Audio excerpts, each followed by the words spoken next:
we go. Hi, good evening, everyone. This is Rudy Reyes. Thank you for tuning in to another edition, or however you view this, on the RudeDogShow.com. I have a very special guest. You should already see him on my right or my left, or maybe underneath, depending on what device you're looking at right now or what you're checking out.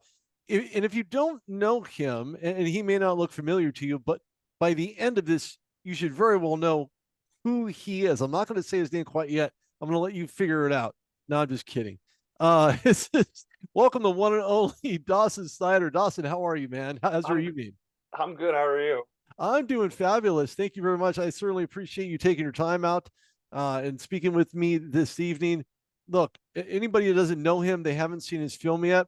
But when you do, this guy is a wide receiver with some of the best hands in Division 1A football, but he's kind of built within a tight end body's frame, if you will. Hand-eye coordination, extremely good, very good downfield, just a hard guy to get down.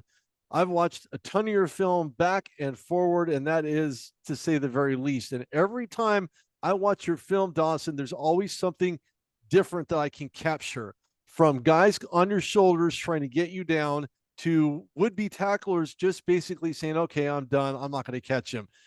It's like a cloud of dust, as Yeah. you're running down the field to get to the end zone. So welcome to the show. Um, if you don't know him again, you will know him by the end of the conversation. He's from Somerset, Pennsylvania, and he's got some news grueling here. We're going to dive into that, but we'll get to that later on. And I know Dawson's certainly in agreement with that, but very Yeah. excited at the very same time. Um, I think that this is more about you committing to doing something more, committing to what you're trying to establish for yourself, not only personally, but professionally as well. We'll dive into that. But what I wanted to do is kind of go through a real Q&A here with you, only because I want to find out how scouts are going to perceive you, what they're going to be looking for, what they're looking at. I kind of have an idea. I've been doing this for some time. Guys I've interviewed ended up getting drafted into the NFL, and other guys did not. But nevertheless, it's going to be a shocker to not see him drafted. And when I say him, I mean Dawson sitting right next to me, um, kind of next to me, but not really next to me. But he knows what that is. I think that the commitment you have to move forward is certainly something that everybody's going to want to know more about. So, what have you been doing, dedicating your time outside of exiting from St. Francis University? Yeah. So like after the season, I like everybody, I took a little break, get my body back healing, feeling normal again. But I've been back lifting again, training, running, uh, spending time with family. I finally got home from school this week, so just started and then hunting. I'm from a small town area to go outdoors and hunt, so I've been spending a little time hunting as well. Oh, there you go. Well, very nice. There's no place like home. I mean, you can't tap your shoes and be there, but Christmas is right around the corner. So certainly I'm more than positive your mom and dad and your brothers and sisters are just excited Oh yeah, that you're home, definitely. because home is where the heart is. I Yep. really believe that. When when you faced adversities throughout your football career, you can dive into the personal, or you can talk about how that affected your football career. What are those obstacles you've had to face along the way playing football, at any level that you've experienced so far in your young career? I mean, I guess we could start at high school level. Like my high school, we didn't have a football team, so we had to co-op with another high school.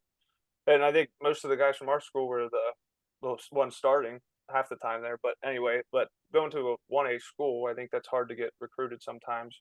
Sure. Uh, but and like I think we were just like, well, I was underdeveloped, I think, because we don't have like that coaching staff or like those facilities near my area. But and then I think getting into college, freshman year, like I didn't play, which was tough. That was like the first time I've never played. So I worked really hard to try and get on the field and stuff. So and then I think COVID was also another obstacle. We didn't have a season, but I think it could also be like a blessing in disguise for me. I I think that's definitely when I started to develop, put on that weight. The training, the footwork came in, the route running came into play, and that's why I think me and my friends we just went down to the field a lot of times just during COVID. We had nothing to do and just work out. Well, you know what? COVID was a challenge for everyone, and I can certainly attest to that myself. But what that did, and I think that there is kind of a twofold. Kids had to readjust, young men had to adjust, everyone had to adjust and alter certain things that they had done, and maybe extend themselves a little bit more time, had given them more time personally to kind of grow, to do a real quick retrospective view as to what the future is going to hold now that this year is basically on hold. And now I'm going to be a year older in a school I haven't been to in almost a year because of COVID. Were there any obstacles going back to school, getting reacclimated to that process, or And did you find that relatively easy to do? it was a little tough, you know, you go from just being online every day to school, and then, I mean, sitting at home, you're working out on your own. You don't have like really a set schedule, but then, yeah, going back to school, going to classes was a little tough for me. I'm sure that's how it was for a lot of people, but I enjoyed it though, because I'd rather much be in person. I'm face to face learner instead of online. But then even football wise, yeah, I mean, it was a little tough getting back into the groove of things with the whole team and everything. It was a little different, but I mean, I enjoyed it. So Sure. You know what? Sometimes the enjoyment of things kind of takes over and takes control of what you're really trying to accomplish. You know, the greater mindset occurs, and you think to yourself, "Man, this is not going to be this way forever. Maybe right now, but not forever." Um, how how does that process played out while you've been at St. Francis? To my understanding, you've had other teams that kind of beg, borrow, and steal you to play on their teams in their schools. How did that work out? I don't even understand it. And to be honest with you, I've never heard of that happening. So can you give the viewers a little bit more understanding as to how that happened? yeah, so like I mean, I had last year I had a pretty good season, and a lot of my teammates were transferring, and a lot of them were telling me to transfer. And then I don't know how some of the players like at other schools like got my film somehow, and they were DMing me on Twitter and stuff like that, asking me if I was transferring. So, but I thought it was pretty cool not being in the portal, but I'm very big on being very loyal to a team or a program. So that's why I wanted to stay at St. Francis. Yeah, loyalty goes a very long way, and I don't know how much I can state that. I have put that on my show for many, many years that loyalty between players and coaches and universities and the guys that you play with.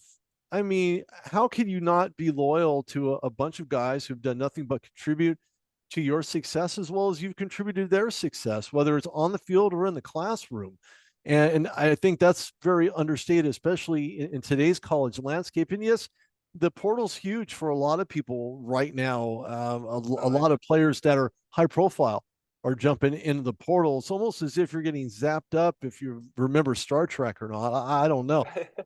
Maybe a little bit dated for you, but during 2023, it seems that that campaign turned out pretty well. I mean, you have 42 receptions, 718 yards, 5 touchdowns, and almost averaged about 17 yards per per per catch. That's kind of unheard of, but that's with every touch of the ball.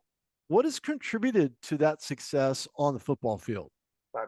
I I would say a lot of hard work. I mean, everyone from my area, that's like a blue collar work ethic area. Though I mean, everyone puts their head down, goes to work, and that's why like I hate to lose too. I'm like the biggest sore loser. So like I do everything I can to win. I'll do the little things. I'll go run off a DB if you want me to. I'll go make a backside cutoff block. Like it doesn't matter. I love to win, and that's all I want to do.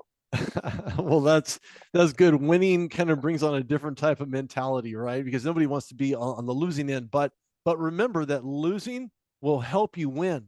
So understanding how you lost will actually help you win. So it's kind of an oxymoron, but it certainly does take precedence later on as you'll go on in whatever you choose to do in life. With that being said, who's played a role in your growth on the field? Anyone specifically? Is it a coach? Is it a player? Is it a teacher? Who would that be? I mean, I would say like my coach that recruited me, Coach Wright's his name. He was a receiver coach. You know, he took a chance on me. Him and our offensive coordinator, Coach Pecora, both very good coaches, but they played a huge role in supporting me. Like they said when I first came, it was like I had two left feet, and then they just helped develop me, and then like finally during that COVID year, they're like, "Oh yeah, you could play," and so that's that's why like they definitely helped me a lot. And then like I got teammates too. Obviously, teammates help tremendous amounts. But Of course.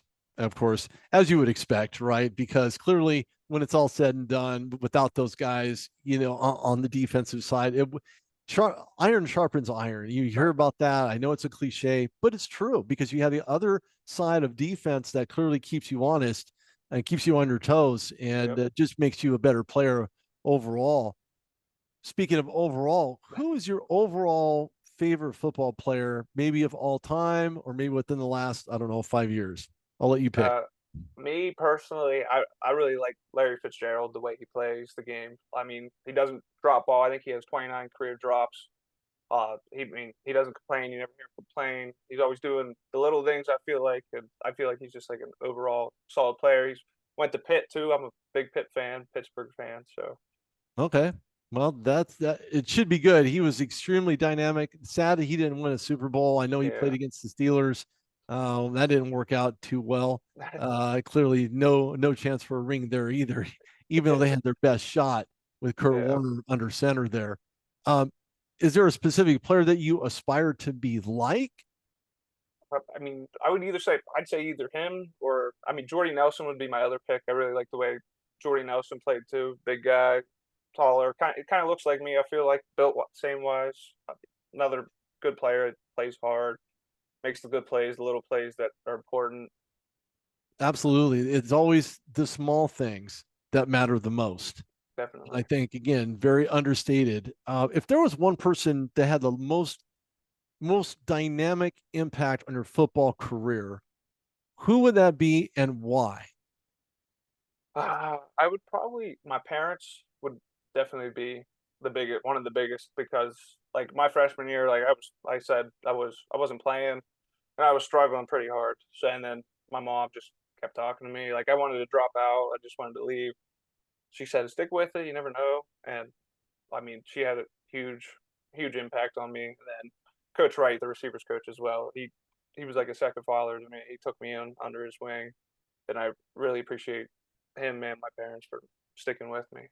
Sure, absolutely. Your mom seems to be your biggest fan and your biggest contributor Definitely. outside of what you do on the field. So kudos to her to say the least. Yeah. Um, if I'm not mistaken, you've been kind of contemplating tossing a little back and forth in regards to what the evolutionary step is in your football career, if there is a football career after that. Have you decided exactly what you're going to do post college? Yeah, so I could enter the portal like I said I got a grad transfer here, but I'm gonna enter my name in the 2024 NFL draft, and all I need is just a team to give me a chance. So hopefully someone takes me. Or I Wow, mean, congratulations. You know thank what? you. They would be very ill advised not to. I'm telling you right now. Congratulations, Dawson. I am, out of all the interviews that I've had, all the guys that I have spoken to, all the coaches, position coaches, this is by far some of the best stuff ever. No one has ever declared going into the NFL draft on my show. So you are the first. Well, I appreciate it. I'm glad to be the first. You're very welcome. Absolutely. It's always good to be a first of something. You're going to the NFL and that is a first. So Yeah. congratulations to you again. So now you've come to that decision. Um, what will help you get prepared for the next level play? I mean, I gotta keep working out, keep doing my thing. Got to get an agent here, which I'm pretty sure I'm close on doing really quick, or within the next week or so, and then hopefully just get either some type of combine, or even like a private workout with a team or something. The agent will help me get with the working out with somebody. Wow. Well, that's fantastic. I'm more than confident that if they look at your reel, which they will a lot sooner than later, they're going to find out that yeah, I want to work with this guy. I want to throw balls to this guy. I want to see what he's got. And any team in the NFL, all 32, would be fabulous to get at least one out of the 32. I think the odds are pretty good in your favor if you look at it from I, that standpoint. So then that begs the question. So if there was a team you'd like to be drafted by, who would that team be? Who would be obviously fortunate enough to have you on their roster?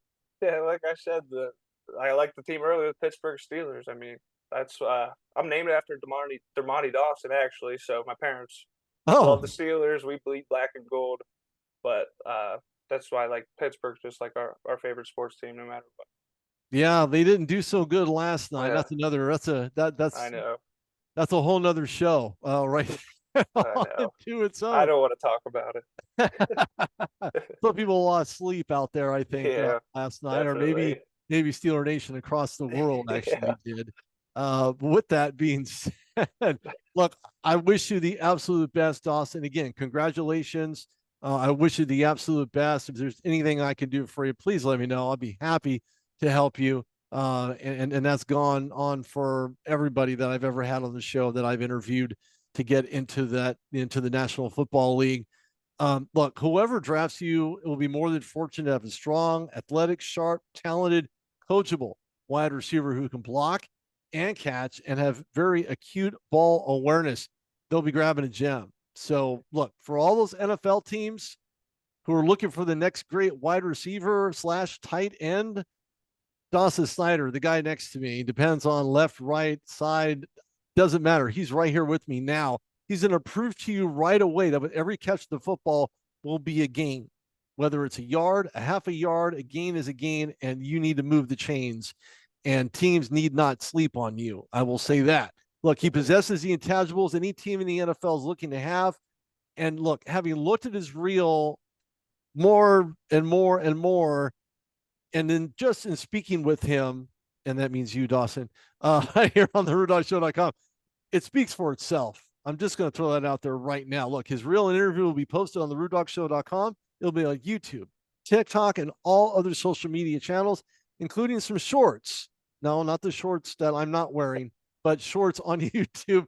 Throw me a follow on X at Rude Dog Reyes and subscribe to my YouTube channel. I'm on Instagram, TikTok at the Rude Dog Show. And where can they find you, Dawson? Where can scouts kind of reach out to you and have that conversation? they can follow me on Twitter. My DMs are always open. DM me on anything. I can. They can text me. I mean, I can give out my number. Like hit text, talk to my coaches. There's plenty of options. I'm always willing to talk somehow. Well, you're always open, That's right. literally. Thank you all for tuning in. Yeah. I'll see everybody at the 2024 NFL Draft. This was Rudy Reyes. Thank you, everybody, for tuning in. I certainly appreciate it. And we'll see you again on the next episode. Thank you.